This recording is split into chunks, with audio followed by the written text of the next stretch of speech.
So most welcome है guys. आज आपको यहाँ पे लेक्चर 11 बताया जाएगा। जस्ट इसके प्रीवियस में गाइज आप बहुत कुछ पढ़ चुके हैं जूस के बारे में। ये आपका पढ़ने वाला जूस था। काव्य को पढ़ने सुनने अथवा देखने से जो आनंद प्राप्त होता है वो आपका रस कहलाता है। टोटली आपको प्रीवियस सेशंस में यहाँ पे डिस्क्रिप्शन बॉक्स में गाइज दिया गया है। सो जाके आप अपना डाउट क्लियर कर लेंगे। कंफर्म हुआ। आगे बात करेंगे जो आज हमसे नए स्टूडेंट्स जुड़ रहे हैं उनको लाइफ टाइम पता है 3 PM पे हिंदी की क्लासेस, 5 PM पे GKGS एंड आपके 7 PM पे मैथ्स एंड रीजनिंग आपको टोटली पढ़ाया जाता है। सो बने रहेंगे। आपका लेक्चर नंबर स्टार्ट होता है। मोस्ट वेलकम है आप सभी का। आप आइए अपनी इस फैमिली में और ज़्यादा से ज़्यादा सेशंस को शेयर करने की यार कोशिश कीजिए और ज़्यादा से ज़्यादा आप लाइक करने की भी कोशिश कीजिए, जिससे कि आप अगर पढ़ाई कर रहे हैं तो बढ़िया तो एक थम्स अप भी देते चलेंगे। सो गाइज आज बात होगा रस के बारे में। टोटली आपको 10 बताया जा चुका है अस्थाई भाव का। सो प्रीवियस आपको डिस्क्रिप्शन बॉक्स में दिया गया प्रीवियस लेक्चर जब तक गाइज नहीं पढ़ेंगे तब तक ये वाला लेक्चर बिल्कुल नहीं आएगा। ये वाला तो मैटर कंफर्म करके रखेंगे। अब आपका रस टोटली क्या क्या होता है सबसे पहले रस देख लेते हैं। अगर बात किया जाए यहाँ पे रस तो ये देखते हैं, ये रहा आपका रस, देख पा रहे हैं। ये हुआ रस आपका। ये टोटली आपका अस्थाई भाव, ये अस्थाई भाव, ये रस। आज आपको यहाँ पे रस एंड अस्थाई भाव टोटली सब कुछ बताया जाएगा। नाउ इस सेशंस में गाइज आपको हास रस, श्रृंगार, करुण, वीर, रौद्र यानी कि 5 करके आपको बताया जाएगा। सो बने रहेंगे। नाउ आपके सॉल्यूशंस, आपके डाउट्स सब कुछ क्लियर होते चलेंगे। अब यहाँ पे गाइज सबसे पहले बात किया जाता है कि रस के बारे में। सो कौन सा आप रस पढ़ने वाले हैं। एट फर्स्ट आपको श्रृंगार रस पढ़ाया जाता है। श्रृंगार का मतलब क्या होता है, इसका अस्थाई भाव। सबसे पहले गाइज यही पूछता है कि दिया गया है कि श्रृंगार रस पूछता कैसे है कि श्रृंगार रस का अस्थाई भाव क्या होगा। सो गाइज आप लाइव चैट करते चलेंगे।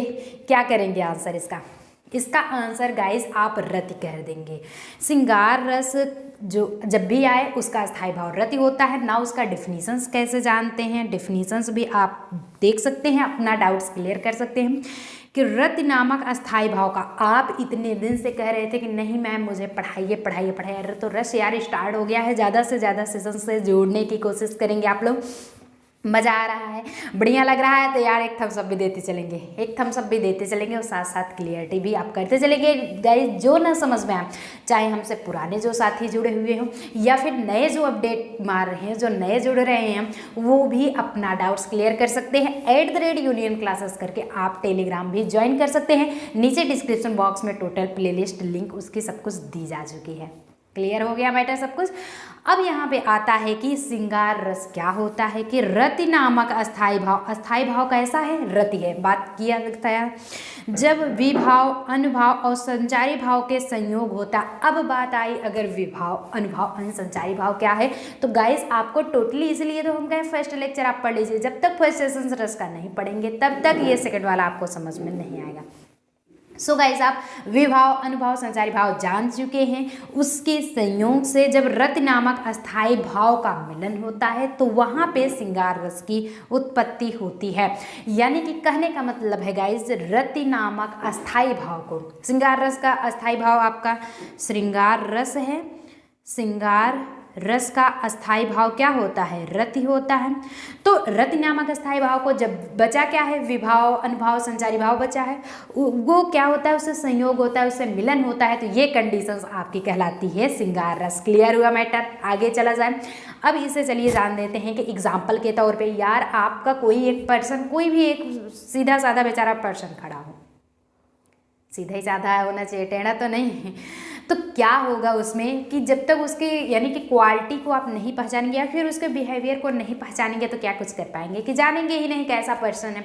तो इसके एग्जांपल्स के तौर पे चलिए हम इसे सिद्ध करते हैं, इसे प्रूफ करते हैं कि ये श्रृंगार रस ही है। अब क्या टाइप्स इसके होगा तो वो तो आगे की चर्चा होगी, लेकिन बहरहाल अभी एग्जाम्पल देखते हैं। एग्जाम्पल क्या होता है गाइज, कौन हो तुम बसंत के दूस, बिरस पतझड़ में अति सुकुमार, घन तिमिर में चपला की रेख, तपन में शीतल मंद बयार। यानी कि यहाँ पे ये कामायनी द्वारा लिखा गया है कि कामायनी से रिलेटेड है कि कौन हो तुम श्रद्धा, जैसे एक चैप्टर था उसमें श्रद्धा, मनु, जिसमें मनु थे। तो मनु से कहा जा रहा है कि कौन हो तुम बसंत के दूत, यानी कि आखिर ये यहाँ पे देखेंगे अगर श्रृंगार है तो नायिका नायक से कह रही है, नायिका नायक से कि कौन हो तुम बसंत के दूत, आखिर आप हे बसंत आप कौन हैं, यानी कि इस विरस पतझड़ में अति सुकुमार, इस रेगिस्तान में आप जो है एक फूलों की तरह मंद बयार, जिस तरह से हवा चलती है बाकायदे अच्छे ढंग से तो झोंका उसका जो होता है लहराते हुए फूलों को मंदमस्त कर देता है, ठीक उसी प्रकार से कह रहा है कि कौन हो तुम बसंत, आप आखिर बसंत के दूत बन करके आए हैं, इस रेगिस्तान में आप बारिश कर रहे हैं, आखिर कौन हैं। विरस पतझड़ में अति सुकुमार, यहाँ इस रेगिस्तान में बहुत ही आप सुकुमार हैं, कोमल हैं, घन तिमिर में चपला की रेख और ऐसी लग रही है मानो बिजलियां तड़क रही हैं, यानी कि बारिश का मौसम टोटली हो गया। वो आप लोग इमेजिन करते, कौन कौन स्टूडेंट्स इमेजिन कर रहे हैं, इमेजिन करते चलेंगे तो आपको समझ में आता चलेगा, यानी कि यहाँ पे श्रद्धा और मनु का टोटली बात चल रहा है, जो कि नायक है और नायिका है। तपन में शीतल मंद बयार, यानी कि इस जलन भरी रेगिस्तान में आप जो हैं शीतलता प्रदान कर रहे हैं, यानी कि मंद हवाओं की तरह चल रहे हैं। तो यहाँ पे क्या किया गया है, आपका थोड़ा सा मतलब कि नायिका का और नायक का क्या बताया गया है, श्रृंगार की कंडीशंस बताई गई हैं। और ये भी दो टाइप्स का होता है, एक होता है विप्रलम्ब जिसे संयोग कहते हैं और एक वियोग होता है वो नेक्स्ट होता है। तो बने रहेंगे सेशंस में, सब कुछ बताया जाएगा। जब टोटली आपको यहाँ पे क्लियर हो जाएगा तो आप आगे चल के कोई भी प्रॉब्लम नहीं करेंगे, कोई भी एक भी टॉपिक आपका छूटेगा नहीं, आगे चला जाए। ये कंडीशंस क्लियर हो गई आपके श्रृंगार रस की। अब यहीं पे गाइज आता है कि how many types of a श्रृंगार रस, श्रृंगार रस कितने प्रकार का होता है। तो हर जगह गाइज आप बताएंगे कि 2 ही प्रकार का होता है। 3 बताने वाले हो क्या? 3 नहीं बताना, 2 ही बताना भैया। तो श्रृंगार रस 2 प्रकार का, एक बताया गया है यहाँ पे विप्रलम्ब, अगर आप देखें तो कहा क्या गया है कि विप्रलम्ब, एक सेकेंड रुकिए तो,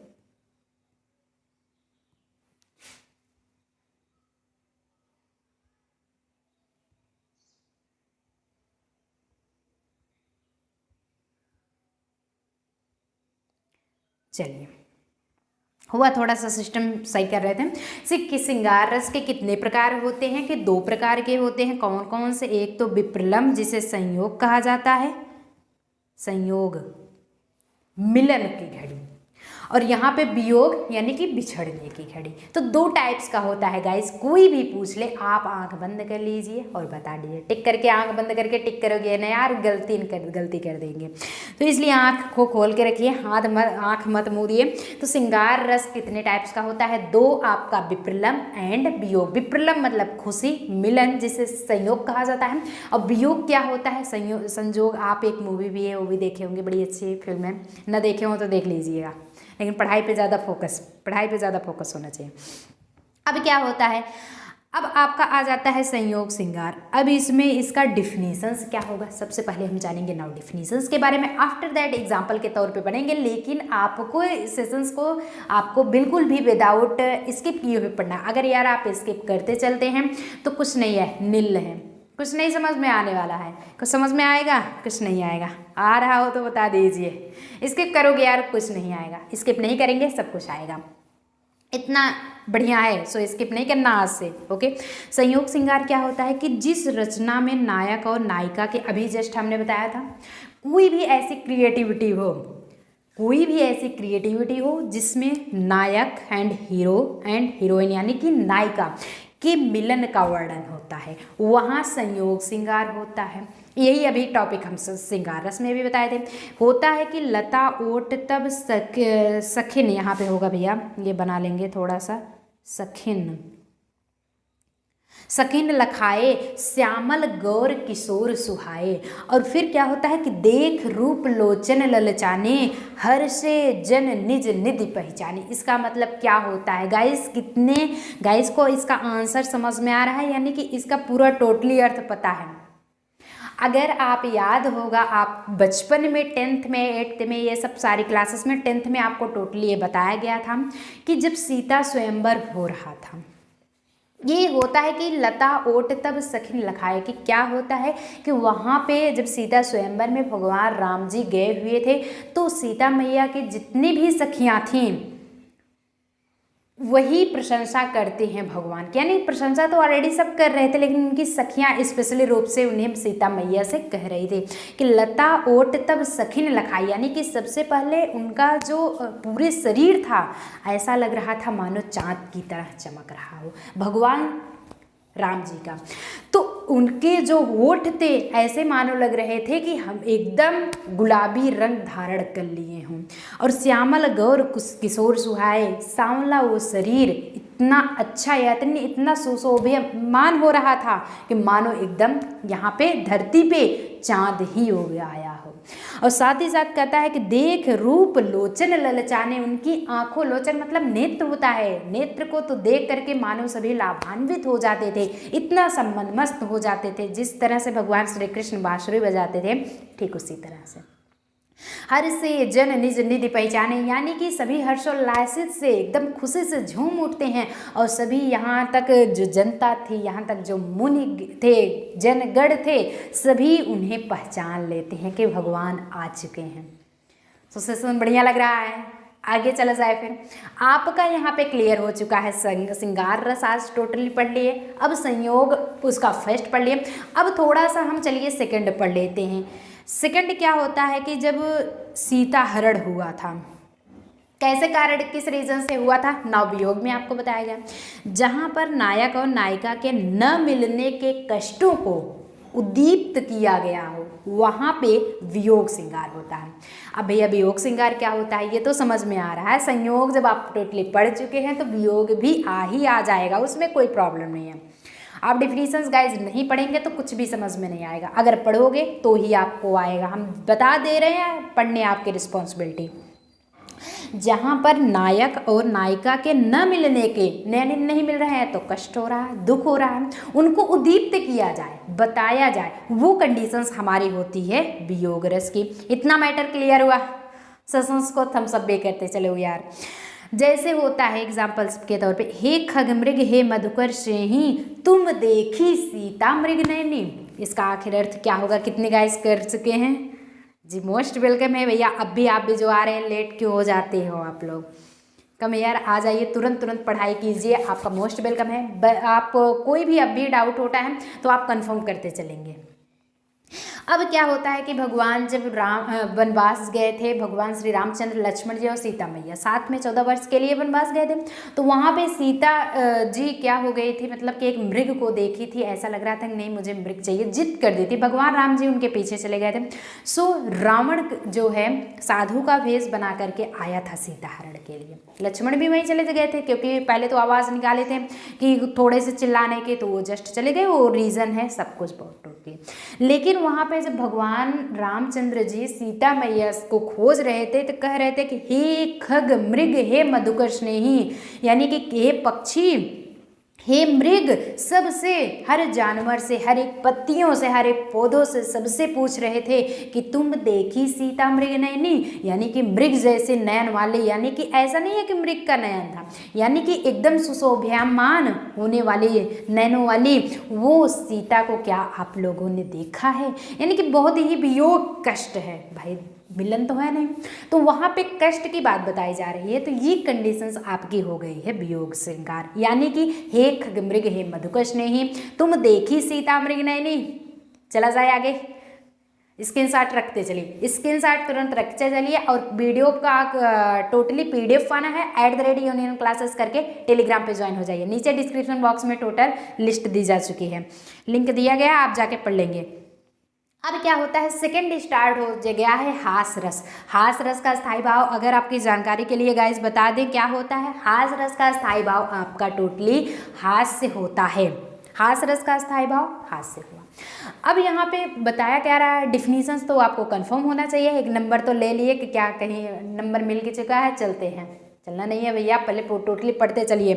कि हृदय में उत्पन्न हुआ हास, यानी कि हृदय में जब आपके उत्पन्न होता है जो हंसी, नामक अस्थाई भाव, जब विभाव अनुभाव, आपको एक बता दें इजी मेथड है कि विभाव अनुभाव संचारी भाव के संयोग से जो रस होगा उसका स्थाई भाव दोनों को मिला देंगे तो वो रस बन जाता है। यानी कि विभाव अनुभाव संचारी भाव हुआ है ना, विभाव अनुभाव संचारी भाव के संयोग से जो रस हुआ सो बनता है। यह क्या, हृदय में उत्पन्न हुआ हास नामक अस्थाई भाव, इसलिए हास्य है। करुण नामक अस्थाई भाव, शोक नामक अस्थाई भाव करुण रस हुआ। वीर का रौद्र हो गया। यही सब है, इजी मेथड है, कुछ नहीं है, इजी मेथड है, कुछ नहीं है गाइस। आपका सिर्फ विभाव अनुभाव और संचारी भाव के योग से बन रहा है। क्या है, हास रस है तो हास्य रस नामक अस्थाई भाव हो जाएगा। समझ में आ रहा है, फैक्ट टोटली क्लियर हो रहा है आपका। बताते भी यार चलते रहेंगे आप लोग कि समझ में आ रहा है, न समझ में आ रहा हो तो भी आप बता दीजिए। फिर से वीडियो आप देखेंगे तो 100% समझ में एक बार नहीं आएगा, दूसरी बार गाइज आप देखेंगे तो जरूर समझ में आएगा। मे गॉड ब्लेस यू, आप always be happy and be learn successfully. Clear. तो होता क्या है, इसमें बताया गया है कि माता है, या इसका जो एग्जाम्पल होगा यहाँ पे माता ही होगा। माता ही पिता है उरिन भय नीके गुरु ऋण रहा सोच बड़ जी के। अब यहाँ पे एग्जाम्पल अगर हास रस का होता है कि माता है पिता है उरिन भय नीके गुरु ऋण रहा सोच बड़ जी के, यानी कि क्या कोई स्टूडेंट्स गुरु से ली गई शिक्षा और फिर माता पिता से ली गई शिक्षा से क्या कभी उरिन हो सकता है? कभी नहीं हो सकता है। उनकी दी हुई शिक्षा से कभी नहीं उरिन हो सकता है। और यहीं पे अगर जो कोई हंसी करता है, मजाक उड़ाता है, तो वो टोटली एकदम से क्या है, ना समझ है यार, कुछ आ ही नहीं रहा है आपको, आप समझने की कोशिश नहीं कर रहे हैं। तो ये टोटली यानी कि उनका उतना उपकार होता है कि कभी उसको लौटाया नहीं जा सकता है। सो गुरु की भी आप सम्मान करिए, माता पिता की भी करिए, और साथ में साथ ये उनकी कभी हंसी ना लीजिए। सो ये एग्जाम्पल्स हुआ टोटली आपके हास्य रस पे, यानी कि हास रस हुआ, उसका एग्जाम्पल आपका हास्य हुआ। क्लियर हुआ। अब ये दो आप पढ़ चुके हैं, आगे बताया जाएगा गाइस। थर्ड ऑप्शन क्या होता है, करुण रस। करुण मतलब क्या होता है जरा ये बताएंगे। चलिए चैट सेक्शंस में चैट करते रहेंगे गाइस। कितने गाइस को पता है कि करुण का हास अस्थाई भाव क्या होता है? जी शोक होता है, बिल्कुल। मतलब आप पढ़ाई कर रहे हो, अच्छी बात है, पढ़ाई भी करते चलिए। चलिए करुण रस क्या होता है, अगर आपको बताया जाए कि करुण रस क्या होता है, तो यहाँ पे करुण रस का स्थायी भाव शोक होता है। कहने का मतलब प्रिय वस्तु या व्यक्ति के नाश या अनिष्टा से हृदय में उत्पन्न हुआ क्षोभ करुण रस कहलाता है। कुछ समझ में आया? समझ में आएगा तो आएगा ही। कहने का मतलब है अगर आपकी कोई प्रिय वस्तु, जो सबसे प्यारी वस्तु है, अगर वो खो जाती है, या फिर कोई आपका सबसे प्यारा पर्सन खो जाता है, तो दुख तो होता है कि नहीं। मान लेते हैं यही पेन बहुत अच्छी लग रही है, बेचारा खो जाता है, तो दुखी तो होंगे ही होंगे, होना तो होना ही है। समझ रहे हैं? तो प्रिय वस्तु तथा प्रिय व्यक्ति के नाश या अनिष्ठा, अनिष्ठा कहिए या फिर नाश कहिए, मतलब खत्म हो जाती है, दूर हो जाती है, आपसे अलग हो जाती है, बात आपकी एक ही है। सो हृदय में आपके कुछ न कुछ क्षोभ उत्पन्न होगा, दुख प्रकट करेंगे। तो ऐसी कंडीशन, ऐसी प्रक्रिया, ऐसा जो प्रोसेस हो रहा है, ये आपका करुण रस बतलाता है। रस मतलब क्या होता है? भाव होता है। रस मतलब भाव। सो करुण का भाव कैसा होगा? किसी भी प्रिय व्यक्ति वस्तु के अनिष्ठा या फिर नाश हो जाने से हृदय में उत्पन्न हुआ क्षोभ आपका टोटली करुण रस कहलाता है। क्लियर हुआ मैटर? चलिए इसे प्रूव कर लेते हैं एग्जाम्पल के तौर पे। एग्जाम्पल गाइस क्या होगा? मणि खोए भुजंग सी जन्नी, फनसा फटक रही थी शीस, अंधी आज बनाकर मुझको किया न्याय तुमने जगदीश। इसका अर्थ तो टोटली आपको लग रहा है, कितने गाइस हैं कि इसका अर्थ एकदम स्पष्ट, एकदम क्लियर है जी। अच्छी बात, अगर स्पष्ट है तो आगे चला जाए कि बता दिया जाए? चलिए बता देते हैं, कोई बात नहीं, बता देते हैं कि मणि खोए भुजंग, यानी कि जिस भी पर्सन का, कोई एक भी क्रिएचर, कोई मनुष्य की ही बात नहीं हो रही है गाइस, किसी भी क्रिएचर जो इस दुनिया में जन्मा है, यानी कि जन्म लिया है, अगर उसकी क्या होती है, नैन अगर दूर हो जाता है उससे, यानी अंधा हो जाता है, तो वो क्या होता है, बहुत ही ज़्यादा प्रॉब्लम में आ जाता है, कहीं दुनिया कुछ नहीं देख पाएगी। वही टोटली कह रहा है कि मणि खोए भुजंग सी जननी, कि यानी कि जिस तरह से सर्प जो होता है अपने मणि को खो देता है, मणि को खोने के बाद जितना कष्ट होता है, और फन सा फटक रही थी शीश, और वो अपने फन को, अपने सर को नीचे फर्श पर पटकता रहता है, ठीक उसी प्रकार से जब जो है अंधी आज बनाकर मुझको, हे जगदीश आज आप मुझे अंधे बना करके मुझे क्या किया है, ऐसा न्याय दिया है। यानी कि यहाँ पे उपमा अलंकार है। अलंकार भी गाइस पढ़ाएंगे तो टोटली बताया जाएगा। उपमा मतलब होता है किसी से उपमा दी जाए।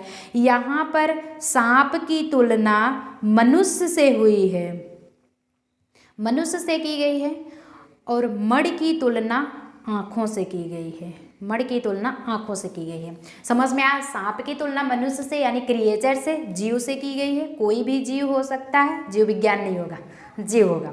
और मणि की व्याख्या जो है आँखों से की गई है। अंधी आज बनाकर मुझको क्या न्याय, क्या आप जगदीश ऐसा ही न्याय किए हो। जिस तरह से सर्प से मणि उसकी निकल जाती है, जितना दर्द होता है, उसी तरह से मनुष्य से अगर उसकी आँखें छिन जाती हैं सो टोटली उतना दर्द होता है।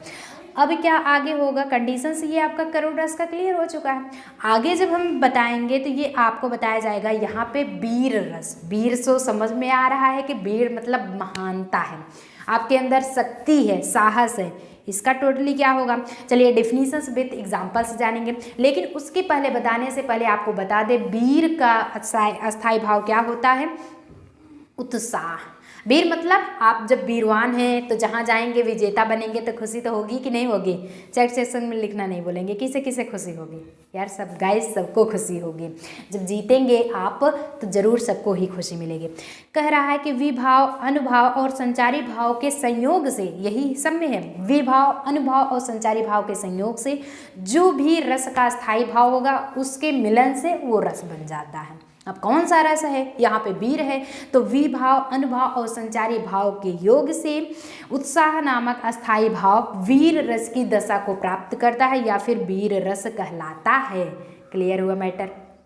अब इसे चलिए एग्जाम्पल के तौर पे देखते हैं कि एग्जाम्पल कैसा रहने वाला है कि मैं सत्य कहता हूँ सखे, सुकुमार मत जानो मुझे, यमराज से भी युद्ध में प्रस्तुत सदा मानो मुझे, है और की बात ही क्या गर्व मैं करता नहीं, मामा तथा निज तात से समर में डरता नहीं। वाह यार, कितना बढ़िया कोटेंशन से लिखा गया है कि यहाँ पे पूरा का पूरा अपने ऊपर गर्व की बात की गई है कि नहीं आप हैं, कुछ तो आपके अंदर फैकल्टीज़ हैं। सो आप भी अपने अंदर ले आइए, फैकल्टीज़ लाना है जी, बिल्कुल पढ़ के रखिए अपने अंदर फैकल्टीज़ को, कुछ ना कुछ टॉपर बनने की कोशिश कीजिए।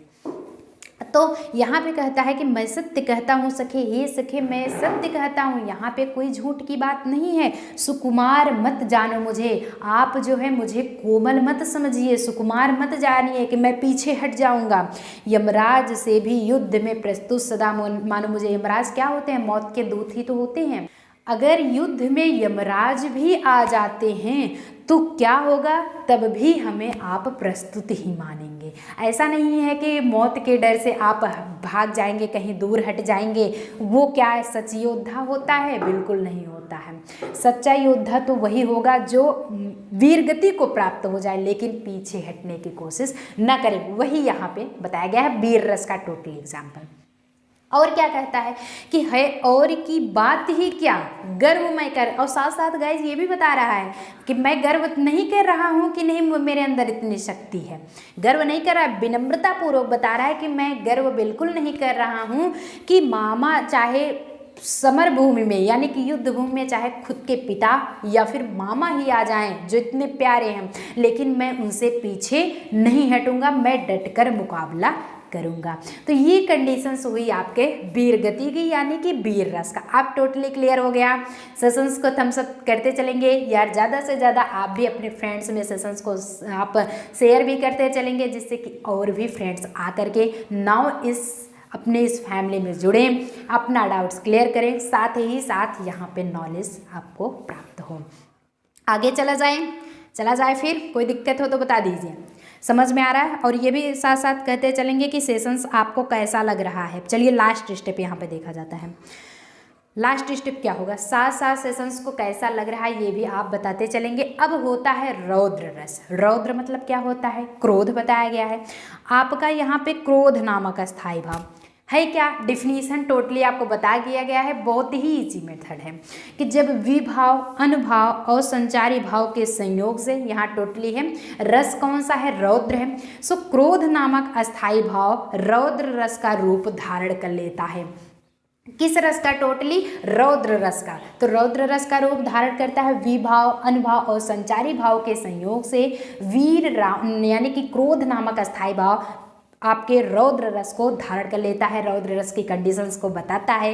अब ये क्लियर हो जाएगा। अब अगर इसकी बात किया जाए गाइस प्रूफ करने की, यानी इसके एग्जाम्पल के तौर पे, तो यहाँ पे बताया गया है कि ज्वलल ललाट पर अदम्य तेज वर्तमान था, प्रचंड मान भंगजन्य क्रोध वर्तमान था। ऑलरेडी आ रहा है कि क्रोध इसका वर्तमान में था। तो गाइज ये समझ में आ रहा है, इसका पहले का प्रीवियस सेशन समझ में आ गया है। लाइव चैट यार करते चलेंगे, आप लोग बताते भी चलेंगे सेशंस कैसा लग रहा है। अगर बढ़िया लग रहा है तो बहुत बढ़िया, बेस्ट ऑफ लक। साथ में आपको ऑल द वेरी बेस्ट, क्योंकि ये गाइज होता है कि अगर आप पढ़ाई कर रहे हैं अच्छे ढंग से तो आगे तो बढ़ेंगे ही बढ़ेंगे। अगर स्किप करते रहोगे तो यार कुछ नहीं आएगा, इधर से घुसा उधर निकल गया, कुछ माइंड में नहीं आने वाला। रौद्र रस का भी एग्जाम्पल होता है कि ज्वलल ललाट पर अदम्य। ज्वलल ललाट, लाट क्या होता है कि मतलब माथा पर, माथे पर अदम्य तेज है, यानी कि बहुत ही प्रकाश है, तेज वर्तमान। उस टाइम में इतना मतलब कि उसे क्रोध आ गया था कि मानो मस्तक पे उसे क्या लालिमा इतनी दिखाई युक्त दे रही थी। प्रचंड मान भंग जन्य क्रोध वर्तमान था। उस टाइम कोई भी आ जाता उसे कोई नहीं दिखता था, सिर्फ तो सिर्फ उसके माथे पर वो प्रचंड, वो तेज था, वो आभा थी। आभा मतलब क्या जानते हैं, चमक। आभा, आभा कहीं भी आए उसका जानिए चमक हिंदी होती है। तो एक नए वर्ड भी आप सीख चुके हैं। अब यहाँ पे नेक्स्ट आपको जो बताया जाएगा लेक्चर 12 बताया जाएगा, बट नेक्स्ट डे आपको बताया जाएगा गाइस लेक्चर 12 यानी कि सेशन 12 जो होगा उसमें बचा हुआ आपका टोटली रस कंफर्म कराया जाएगा। तब तक के लिए आप बढ़िया से पढ़ाई करते रहिए। जो ना समझ में आए आप चैट सेक्शंस में भी ऑलरेडी तो पूछते ही चल रहे हैं गाइज, बाद में भी आप @यूनियन क्लासेस करके नीचे डिस्क्रिप्शन बॉक्स में दिया गया है लिंक, टेलीग्राम पे जुड़ जाइए। सब कुछ इन्फॉर्मेशन आपको वहीं पे मिलता है। सो इन्फॉर्मेशन अगर गाइस पाना है आपको तो टेलीग्राम पे जुड़ना ही पड़ेगा। साथ ही साथ अपनी इस फैमिली को सब्सक्राइब कर लीजिए, जिससे कि नोटिफिकेशन बेल भी ऑल पे प्रेस कर दीजिए, जिससे notification update time to time आपको मिलता रहे। और फर्स्ट सेशंस आपको यहाँ पे टोटल सिलेबस जितने गाइस हमसे नए जुड़ रहे हैं, अपनी इस फैमिली से जुड़ रहे हैं, उनको अगर सिलेबस न कन्फर्म हो गाइस तो डिस्क्रिप्शन बॉक्स में दिया जा चुका है, आप जा करके वो वीडियो देख लेंगे और नाउ आपका सॉल्यूशंस दूर हो जाएगा, आपका डाउट्स पूरा टोटली क्लियर हो जाएगा। ना आप चला जाए, फिर कोई प्रॉब्लम हो तो अभी पूछ सकते हैं आप लोग। तो आज के इस सेशंस में बस यहीं तक, मिलेंगे नेक्स्ट में। तब तक के लिए बेस्ट ऑफ लक, बढ़िया से पढ़ाई करते रहिए, नाउ आगे बढ़ते रहिए।